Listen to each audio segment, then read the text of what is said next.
Hazelgren.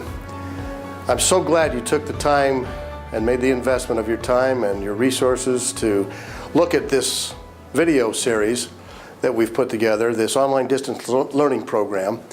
And the first one to kind of set the foundation, set the stage for all of the other 80+ modules coming forward. The first one I want to talk to you today about is understanding the free enterprise system. Now, why is that so important? Free enterprise system, of course, is where you have consumers and businesses coming together to transact business, to sell products, to sell services, to receive those products and services, and why that's so important to keep our economy moving and keeping it going. Now, you're probably asking yourself, what is it that drives people to start a company? You may even be working for someone right now who has started a business long ago or even a short time ago that you now participate in. And so I think it's critical for us all as business owners and potential business owners to understand what we're getting into. And so I just want to cover in a few minutes what the free enterprise system is, and again, why that is so important in moving products and services throughout the different channels, not just local, not just national, but global. And let's also talk about private enterprise and how that fits into the free enterprise system, the competition, what's out there, who's out there, what are they doing, and how are they driving their business. Let's also talk a little bit about private property, consumer sovereignty, and even the motives of businesses to produce a profit. But before we actually get into that, you're probably thinking, well, who is this guy? Who's this Brian Hazelgren? Why are you qualified, and what have you ever done to talk about this? Why should I listen to you? And by the way, what other experiences do you have outside of business that I might want to listen to? And I don't want to get into all the different things that I've been involved with over the years, and I certainly don't want to brag. But this entrepreneurial system that you're viewing today is part of 80+ different modules that you can tap into. The other thing is, I've trained over 32,000 executives, business executives over the years.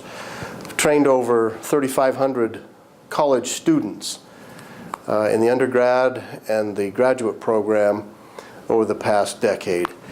And we've been able to help people understand what business is, get them excited about not only just starting a business and operating it the right way, but my role, my responsibility, I feel, is to keep everybody on the path of staying away from the landmines that are out there, staying away from the sharks that are out there, and maneuvering through a system that allows you to be successful, because I've already made all the mistakes, and I've made plenty of them, been wildly successful on the one side and a dismal failure on others.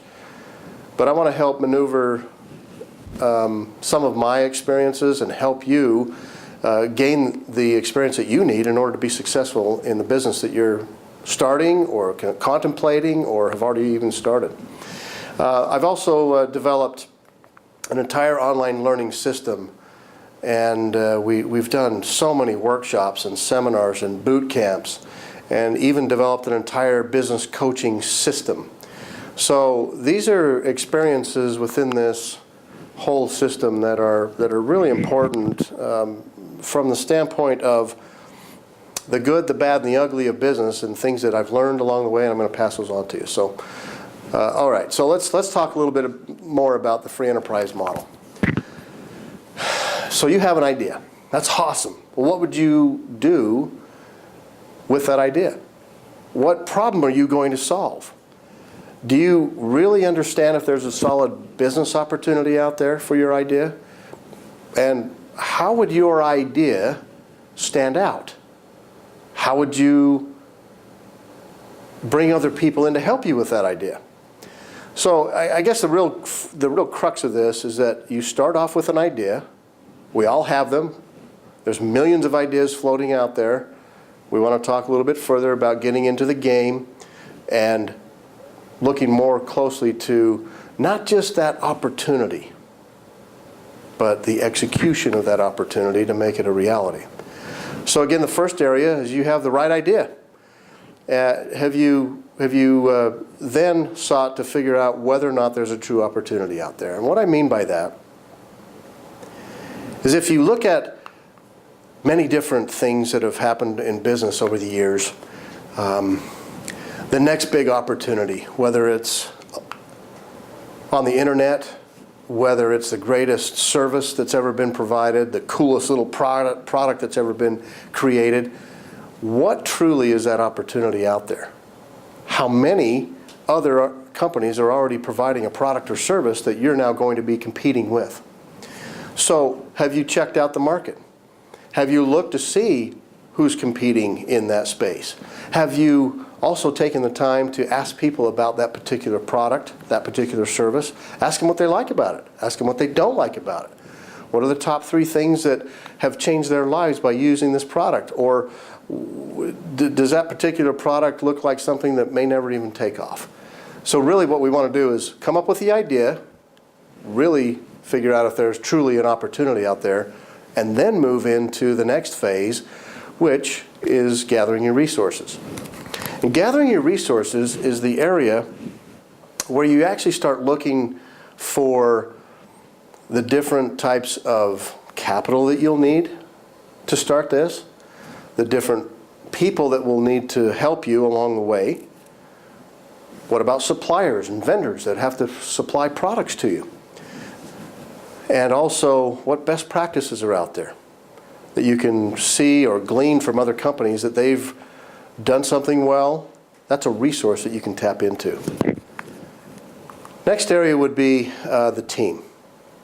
How do we put together a team that will really drive this particular idea, this particular business, to an executional level that will be successful? So, just a quick recap. You've got your idea. Figure out if there's truly an opportunity out there by some research and some things that you'll look at in the marketplace and a lot of questions that you'll ask. Then you start gathering your resources, your tools, your technology, your capital, your people, your vendors, your suppliers. Those are those types of resources you need to start gather together to figure out basically how you're going to make this business work. And then you're putting your team together. Now your team is probably the most important area that you've got to look at. And at first you probably think, well, Brian, I don't have money right now to bring a whole team on. I can't afford to pay them. Well, that's okay. That's called bootstrapping. And that's also an area that you can look at that's really important for you to still have a team that's helping you along the way, but they don't have to be on your payroll. What I mean by that is you've got an attorney that can help you. Look over your documents, even be on your advisory council. You've got an insurance agent that can help you get the proper insurance you may need. You might even have a friend who's or a family member that's doing some marketing. Have them look over your marketing strategy. What about an accountant? They're not on your payroll, but you still need to account for the profits that you're going to be bringing in. So that's the team that you'll want to look at. And of course, I just want to also state that the team is going to be the most important area for you because that will drive the execution. All right, now after we've done that, and this free enterprise model or this system is something that you're starting to bring together and understand, the next thing you're going to want to have is a business plan. Now, I've written several books on business planning. I've written hundreds of business plans over the years, have funded several companies along the way. And I guess the best thing that I can reiterate here is that when you have a business plan, you're planning to succeed. Take the time necessary to invest into a good business plan. If you ever think of an architect, a construction company, and a homeowner, they all come together putting a plan in place, even a written plan with drawings and different phases of the building process as you build a home. No contractor or architect would ever go into building a home without that plan in place first. Well, there's obviously a reason for that. It's a systematic, orderly fashion of building the foundation, having the framing done properly, bringing in the right plumbing, having the concrete brought in, doing the landscaping, doing the roofing. Everything together has its own little system, and it's all developed by the plan. Well, a business plan for your company is the same way. So always have a business plan that will help you develop this free enterprise system. The next area is to develop a strategy. Because I feel that strategy is the key to proper execution. Lots of times companies or individuals go into business for themselves without a particular strategy, or the strategy that they've developed may not be sound and solid enough to carry them through the difficult times.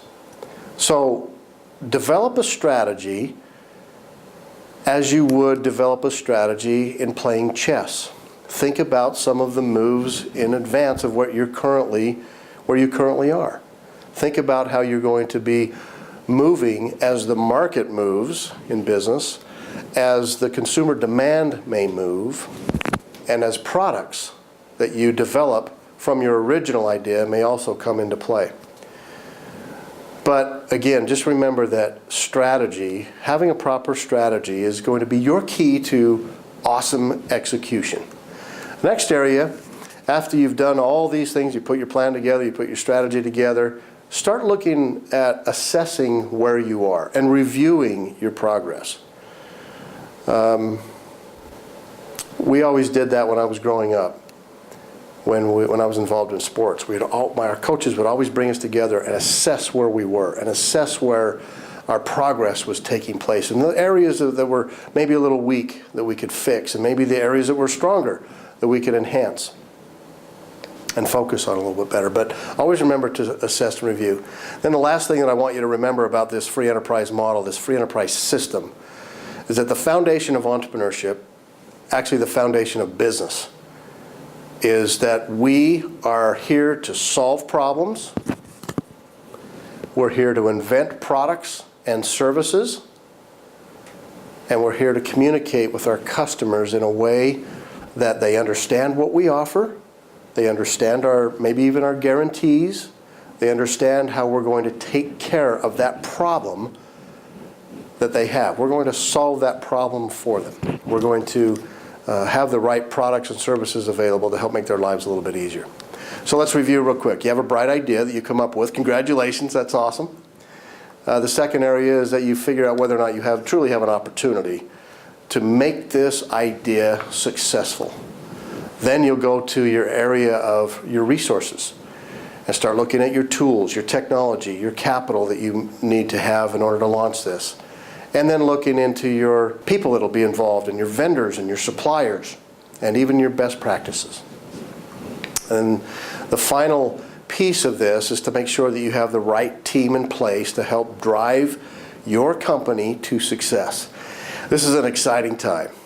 I'm so happy that you have this awesome idea that's brewing around your head. And now it's time to execute. Now it's time to take some action. Now it's time to figure out whether or not this is going to be a great business and a great product and service that you're going to be offering to your constituents, to your customers, to your vendors, your suppliers, whoever that may be. This is a time that's going to be really fun for you. So I'm excited for you. I'm grateful that you took some time to look at this particular module. There's many more coming. And again, this is the free enterprise system. I'm Brian Hazelgren. And I'm going to be signing off for now, but I'll see you on the other side.